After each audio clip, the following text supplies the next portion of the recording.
साहबजादा हामिद रजा साहब हमारे साथ मौजूद है। थैंक यू वेरी मच, अपना कीमती वक्त दिया है।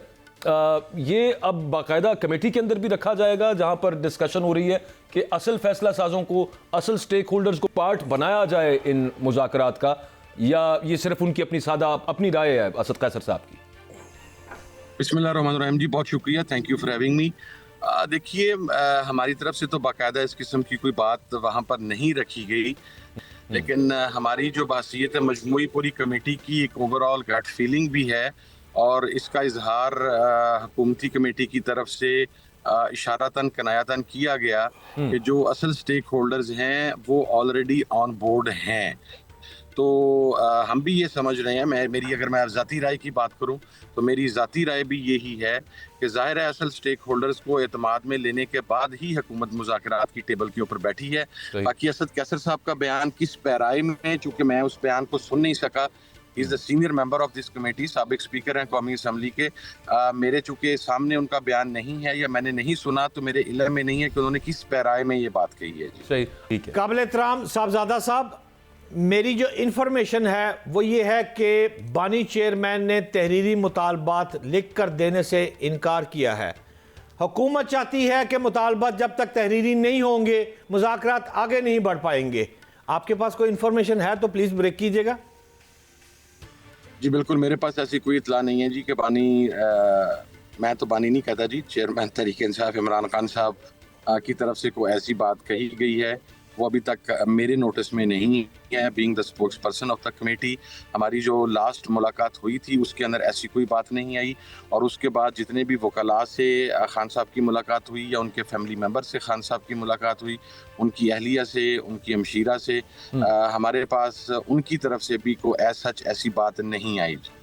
तो क्या ये मैं समझ लूँ कि मुज़ाकरात अब आप कर रहे हैं और अभी तक मुज़ाकरात किसी सिमत बढ़े नहीं है, लेकिन इससे ये तासर मिलता है कि फार्म 47 की हुकूमत जो है उसको आपने तस्लीम कर लिया? किबला बिल्कुल नहीं जी, क्यों तस्लीम कर लिया? वो हमारा एक आइनी कानूनी मुतालबा है, हम उसके ऊपर बड़ी शद्दोमद के साथ कायम हैं, और हम फॉर्म 45 और 47 के केसेस का फैसला चाहते हैं। उस बात के ऊपर हम बिल्कुल उसी शद्दोमद से खड़े हुए हैं। लेकिन जहाँ तक मुज़ाकरात के आगे बढ़ने की बात है, देखिए जी, गुज़श्ता मुलाकात जो खान साहब के साथ हुई, it was in a controlled atmosphere, और it was a short period of time. अब 35-40 मिनट्स के अंदर आप इतनी डिटेल डिस्कशन नहीं कर सकते। हमने अपनी कमेटी की जो हमारी गट फीलिंग्स थी, या हमारी पॉलिटिकल कमेटी और कोर कमेटी की जो रिकमेंडेशंस थी, या उसके ऊपर हमारा जो पॉइंट ऑफ व्यू था, हमने वो इन डिटेल खान साहब के सामने रखना है। फिर खान साहब से उसके ऊपर कंप्लीट ब्रीफिंग लेनी है, खान साहब से फाइनल डायरेक्शंस लेनी है। उसके लिए हमें ज़्यादा टाइम की मुलाकात रिक्वायर्ड है, और इसके ऊपर हुकूमती कमेटी ने हमारे नुक्ता नज़र से इत्तफाक किया, जिसकी बुनियाद पर ये नेक्स्ट मीटिंग हमने डिमांड भी की, और यह वहाँ पर रखा गया कि हमें एक अनलिमिटेड टाइम के लिए, चूँकि ज़ाहिर है हम जब वहाँ पर जाएंगे बातचीत करेंगे, वो बातचीत 1.5 घंटा भी ले सकती है, 2 घंटा भी ले सकती है। उसके साथ बहुत सारे मामलात पाकिस्तान के नथी हैं, तो हमें एक अनकंट्रोल्ड एटमॉस्फेयर में, एक खुले माहौल के अंदर हमें मुलाकात चाहिए। आपने खान साहब से मुशावरत वाली बात तो हमें समझ आ गई है, और आपको हदायत भी लेनी चाहिए। क्या मौलाना फजलुर रहमान से भी कोई मुशावरत हुई है मुज़ाकरात के हवाले से? नहीं जी, हमारी इस हवाला से भी मौलाना फजलुर रहमान साहब के साथ कोई मुशावरत नहीं हुई जी। ठीक, अच्छा साहबजादा साहब ये फरमाइएगा, पिछली जो मुज़ाकरात हुए, जब वो जो सेशन था वो बड़े खुशगवार माहौल में हुए, मैं आपको भी सुन रहा था, दीगर कमेटी मेंबरान ने भी कहा कि एक पॉजिटिविटी उनमें नज़र आई, कुछ संजीदगी भी नज़र आई, और फिर उसके बाद आपके जो मुतालबात थे उन पर भी हुकूमत ने माना कि यार ठीक है। लेकिन बाहर जैसे राना सनाउल्लाह साहब ने उसके बाद एक इंटरव्यू दिया, और उसके अंदर उन्होंने बात कही कि मुझे पता है कि क्यों तहरीक इंसाफ बार बार इसको डिले कर रही है, और सवाल उनसे हुआ था अलकादिर ट्रस्ट केस के हवाले से, और उन्होंने कहा कि मैं उस पर कोई बात ऐसी नहीं करना चाहता कि उसका नेगेटिव इम्पैक्ट जाए ड्यूरिंग द कमेटी मीटिंग, लेकिन at the same time 190 million pound का केस, जिसको गलत और आम तौर पर कहा जाता है, जो अलकादिर ट्रस्ट केस है, उसमें अब सुनने में आ रहा है कि फिर मौखर हो गई है सज़ा। तो ये कोई जहन के अंदर है तहरीक इंसाफ के कि ये भी एक मामला जो कि मुज़ाकरात को ट्रम्प भी कर सकता है, ख़राब कर सकता है, तो इसकी वजह से भी जरा आगे डिले किया गया जो मुलाकात मुज़ाकरात को खराब जरूर कर सकता है जी, लेकिन इसके आगे करने के अंदर जो वाहिद वजह मुझे समझ में आती है वो ये है कि फैसले में लिखने के लिए कुछ नहीं है। क्योंकि जब आपने फैसला लिखना है तो आपने ये बतलाना है कि इमरान खान साहब या उनकी अहलिया या उनका कोई फैमिली मेम्बर किस तरीके से उसके बेनिफिशरी हैं।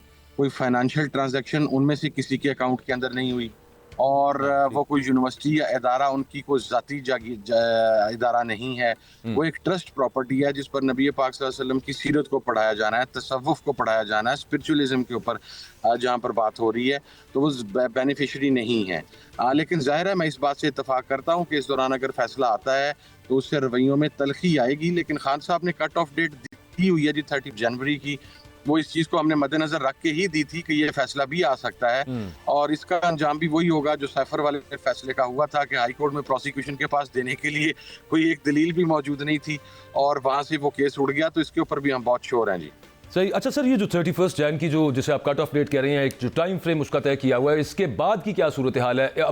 मगर अगर तब तक ये नहीं मैं कह रहा कि 1 घंटा ऊपर हो गया तो आप उसके बाद अगले लाएमल पे शायद चले जाएं, अगर पॉजिटिविटी के साथ और कुछ उसके अंदर नजर आ रहा हुआ कि मामलात आगे वाकई सच्ची नीयत के साथ आगे बढ़ रहे हैं, आपके जो डिमांड्स हैं उनकी तरफ, तो हो सकता है वो थोड़ा सा आगे भी हो जाए। लेकिन अगर बिल्कुल ही नहीं होता तो फिर क्या आप वो जो सिविल नाफरमानी है जो बाहर से रेमिटेंसेस वाला मामला है, सिर्फ उस तक रहेंगे या दोबारा फिर एहतजाजी सियासत की तरफ भी आएगी तहरीक इंसाफ? और आपका पूरा रेमिटेंस के मामले पे मैं आपको क्लियर कर दूं, उसके ऊपर बिल्कुल black and white Pakistan Tehreek Insaf के तर्जुमान भी क्लियर कर चुके हैं। उस दिन जेल से आने के बाद मैं भी क्लियर कर चुका था कि वो सिलसिला ऑलरेडी शुरू हो चुका है और ओवरसीज पाकिस्तानी से ये कहा गया है कि आप अपनी रेमिटेंसेस को महदूद कर दें। अब अगर मुज़ाकरात 31 जनवरी तक मुकम्मल नहीं हो पाते या उसके अंदर हमें कोई पॉजिटिव डेवलपमेंट नज़र नहीं आती, तो उसके हवाले से भी कमेटी ने, और गुज़श्ता रात भी पॉलिटिकल कमेटी की मीटिंग हुई, कोर कमेटी की भी मीटिंग आज एक्सपेक्टेड है, आज पार्लियामेंट्री पार्टी की भी मीटिंग है, तो हम वो रिकमेंडेशंस भी तैयार कर रहे हैं।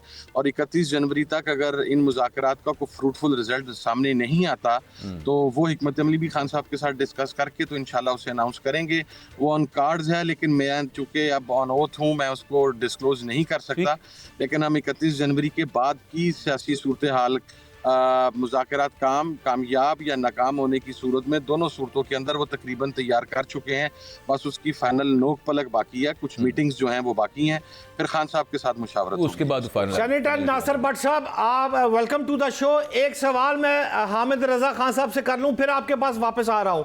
हामिद रजा भाई, मैं आपसे यह पूछना चाहता हूं कि मेरी इंफॉर्मेशन के मुताबिक पीटीआई का सबसे बड़ा पहला मुतालबा मुज़ाकरात में इमरान खान की रिहाई, सबसे बड़ा मुतालबा यही है। अगर ये मुतालबा है और मैं दुरुस्त कह रहा हूं, तो फिर ये पीटीआई एक एग्जेक्टिव ऑर्डर के जरिए इमरान खान की रिहाई करवाना चाहती है, तो ये तो एक एनआरओ नहीं है। आप क्या समझते हैं? मेरी बात दुरुस्त है हामिद रजा साहब? सर, ये बात गुज़श्ता रात एक मीडिया हाउस है, उनको हमारे से को बड़ी मोहब्बत है, उनकी तरफ से ये नैरेटिव डेवलप करने की कोशिश की गई थी। मैं उसको कैटेगोरिकली रिस्पॉन्ड कर देता हूँ जी। हम लानत भेजते हैं किसी भी एग्जेक्टिव ऑर्डर के ऊपर से। हमने जब इमरान खान साहब की रिहाई की बात की है तो हमने अदालती तरीक़ाकार के मुताबिक किया, आईनी और कानूनी तरीक़ा के मुताबिक किया। वो क्या है वो मैं आपको सिंपली बता देता हूँ इन अ मिनट। कि इमरान खान साहब की तमाम केसों के अंदर ज़मानत मुकम्मल हो चुकी थी और उस दिन शाम को उनकी रोबकार जारी होनी थी अराउंड अ मंथ अगो, और फिर एक और कोई FIR कोने खुदरे से निकाल के खान साहब का नाम उसमें डाल दिया गया, फिर उसमें रिमांड और जुडिशल कर दिया गया। इसी तरीके से हमारे असीरान की एक जो बहुत बड़ी मेजॉरिटी है, उनके ट्रायल मुकम्मल हो चुके हैं। जब ट्रायल मुकम्मल हो चुका है तो उनकी जमानत कानूनी आईनी तौर पे उनका इस्तेहकाक है। क्लियरली बता रहे हैं कि हम उनकी रिहाई की बात अदालती कानूनी सुरखरू होने के बाद बात कर रहे हैं। हम अपने केसेस को फेस करके बाहर आएंगे जी।